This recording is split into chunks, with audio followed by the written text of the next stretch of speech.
Hello everyone, this is Adalia with Direct Cannabis Network, and today on DCN Talks, we'll be sitting down with Angel, the CEO and co-founder of Budgenius. Thank you, Angel, for joining me today on DCN Talks. If you could please share with our viewers a little bit about who you are and how you got into the cannabis industry. Sure. Entry into the cannabis industry really began years before, when a family member had a close brush with cancer. That began a lifelong learning process of alternative medicines and plant healing medicines to be able to address that. In that particular scenario, there was a focus on natural healing and plant healing, and that really changed my life and approach to medicines in regards to health. And that became the foundation for Budgenius years later. How long have you been in the cannabis industry? 6 years. So we were one of the early adopters. It's jumping in at that sort of riskier time back in 2010.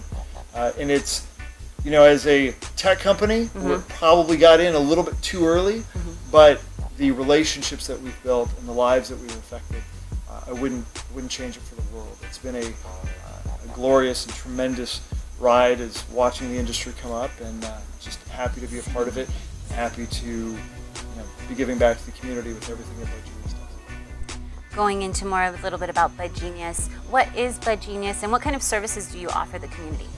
Sure. So Budgenius at its core is a technology company. Okay. And from within that, we take a look from an analytics standpoint, everything that's happening in the laboratory. And the mission of Budgenius is to be able to take a look at the analytical properties of the cannabis plant, the different components it's made up of, and utilizing software in the patient community to gather feedback to be able to better determine what each of these chemicals are inside of each of the strains, what they do, how they affect a variety of people, and ultimately which strains are best for treating which conditions.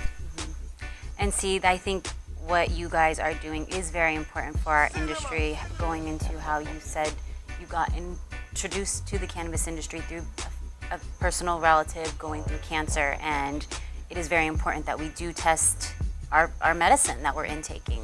So what you guys are doing, I think, is very important and needed in the industry, and thank you for starting 6+ years ago and being, taking the chance in a very risky industry at that time. What was Budgenius's mission when you first launched? So for us, we wanted to solve a problem. And the problem at that time was really answering the question, what does this medicine do?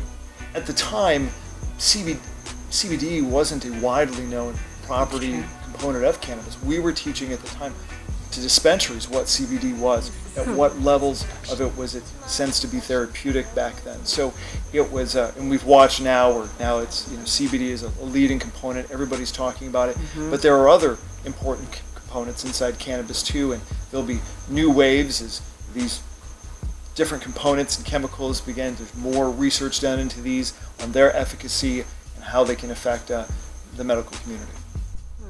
So being in the industry 6+ years now, how has the industry changed? Tremendously. I think the most gratifying portion of it is watching how accepted it's becoming. I mean, 5-10 years ago, the question was, could this plant be legal?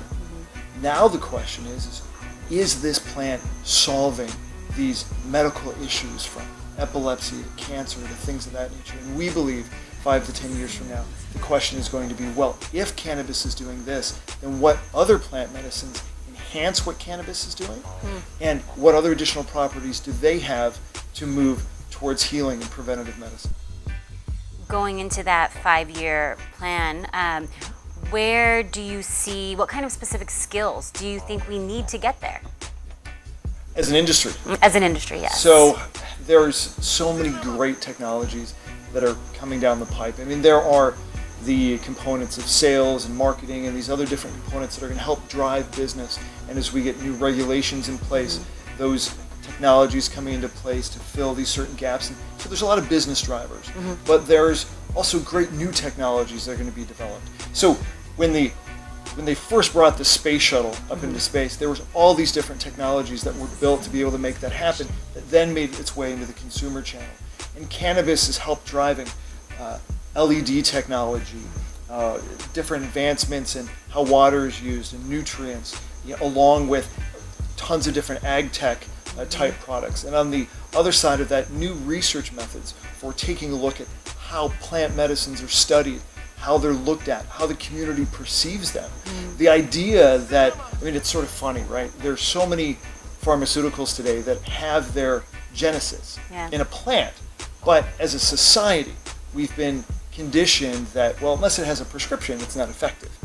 So now there's this shift back, this sort of remembrance of these things came from a plant. Well, what can the plant do itself? And the plant oftentimes has incredible properties that are unavailable in an isolated and synthesized chemical. So it's very old science that's becoming a very new science. And so there's from the business technologies to the ag tech technologies to the research side, and even looking at from the DNA and genetics. There's so many things that this business is driving forward. We're just happy to be here today, a part of it, playing our part. That's very insightful, and I really do hope and can see us beginning that pathway within the next 5 to 7 years. With starting a business in the cannabis industry, how did you personally fund your business in the beginning? Sure. So I was lucky enough as a tech entrepreneur to have successful businesses prior to that, and that helped start where we were with Budgenius. But being early into a market can have positive consequences as well as difficult challenges. So a lot of that capital runway disappeared along the way, and so it began to become a driver of running an effective business, running a strong business to be able to keep moving that forward. So that initial advantage got us started, but we were in an even playing field with any of the entrepreneurs that are out there. And so for us, it's really about great products, good business, and connecting with consumers.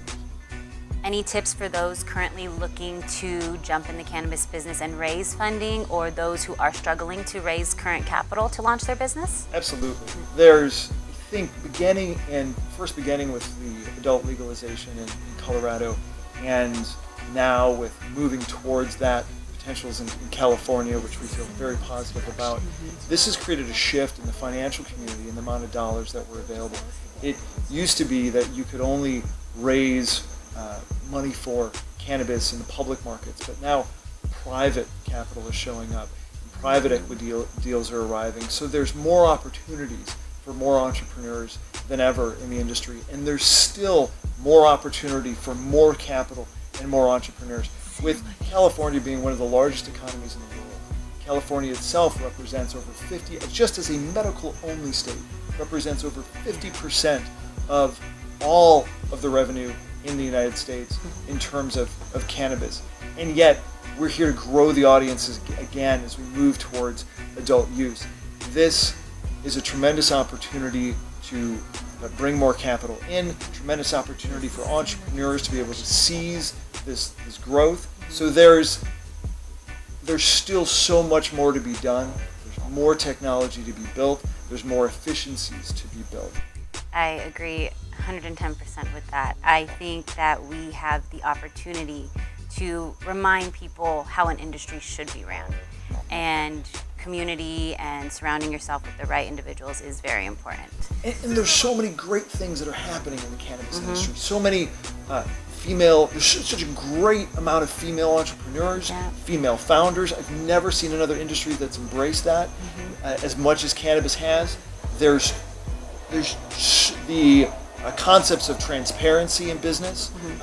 That's one of the things we do as a business, is being able to offer that level of transparency of product. We were one of the very first companies to put, I think we were the very first to put strain reports online and make it publicly accessible. So a lot of these things that people would like to see in other sectors of business, we're a young sector, which allows us to be a little bit more experimentative and be able to challenge previous conceptions of other businesses that we can bring in and found with and move forward with. So it's an exciting sample. Yep, very true.